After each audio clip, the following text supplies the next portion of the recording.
Hi అండి. ఇప్పుడు నేను చెప్పే రెసిపీ ఏంటంటే ఫ్రూట్ కస్టర్డ్.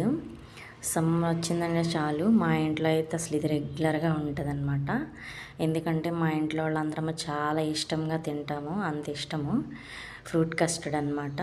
మన దగ్గర ఉన్న ఫ్రూట్స్ అన్నీ వేసుకుని చక్కగా చేసుకుని తినచ్చు. ఈ ఫ్రూట్ కస్టర్డ్ని చాలామంది చాలా రకాలుగా చేస్తారు. ఇప్పుడు నా స్టైల్లో నేను అసలు ఎలా చేస్తానో చూపిస్తాను. ఒక హాఫ్ లీటర్ పాలు తీసుకుని స్టవ్ మీద పెట్టుకుని అవి మరుగుతూ ఉంటాయి, మరిగిస్తూ ఉండాలన్నమాట. ఈలోపు ఒక చిన్న గిన్నె తీసుకొని ఒక 3 టేబుల్ స్పూన్స్ కానీ లేకపోతే ఒక 4 టేబుల్ స్పూన్స్ కానీ కస్టర్డ్ వేసుకొని కొంచెం మిల్క్ పోసుకొని ఉండలు లేకుండా కలిపేసి పక్కన పెట్టుకోవాలి. ఈ పాలు ఇలా మరుగుతూ ఉంటాయి, మనం తిప్పుతూ ఉండాలి మేగడ లేకుండా. ఈ మరిగే పాలల్లో ఒక 4 టేబుల్ స్పూన్స్ షుగర్ వేసుకుని తర్వాత మనం కలిపి పెట్టుకున్న ఈ కస్టర్డ్ వేసేసి కలిపేయాలన్నమాట. ఇలా కలుపుతూ ఉంటే క్రీమీ కన్సిస్టెన్సీ వస్తుంది ఈ కస్టర్డ్కి. అలా వచ్చేంత వరకు మనం కలుపుకోవాలి. ఈ కస్టర్డ్ కలుపుకునేటప్పుడే క్రీమీ కన్సిస్టెన్సీ వచ్చేలాగా ముందే ఉండలు లేకుండా కలుపుకోవాలన్నమాట. కొంచెం ఉండలున్నా కూడా ఇప్పుడు ఇది ఉడికేటప్పుడు ఉండలుగా ఉంటుంది. అలా లేకుండా మనం ముందే ప్రిపేర్ చేసుకుని కలుపుకోవాలి. ఈ షుగర్ అనేది నేను ముందు వేయటం మర్చిపోయాను, ఏమనుకోకండి, లాస్ట్లో వేస్తున్నాను. ఇలా ప్రిపేర్ అయిపోయిన ఈ కస్టర్డ్ క్రీమీ కన్సిస్టెన్సీ వీడియోలో చూపిస్తున్నాను చూసారా, అలా రావాలన్నమాట.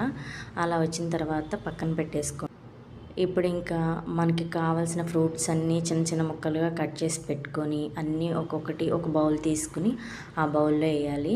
నేను వేసిన ఫ్రూట్స్ అయితే దానిమ్మకాయ గింజలు, అలాగే పుచ్చకాయ ముక్కలు, అలాగే యాపిల్ ముక్కలు, అలాగే బ్లాక్ గ్రేప్స్, అలాగే గ్రీన్ గ్రేప్స్, అలాగే బనానా, ఇంకా డ్రై ఫ్రూట్స్, కిస్మిస్, క్యాష్యూస్,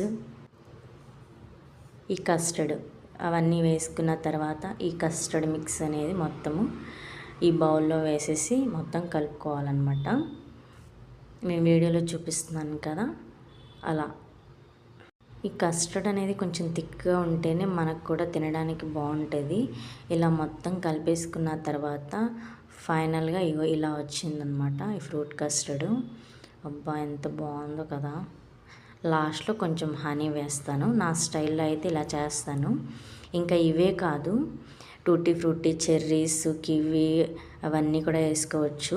ఇంత చేసేసిన తర్వాత లాస్ట్లో ఇలా గాజు కప్పులో తీసేసి ఫ్రిడ్జ్లో పెట్టేసి తినేస్తాం మేమైతే. తలొకటి తలొక కప్పు తీసుకుంటాం. మీరు కూడా ట్రై చేయండి. వీడియో నచ్చితే లైక్ చేసి ఛానల్ సబ్స్క్రైబ్ చేసుకోండి.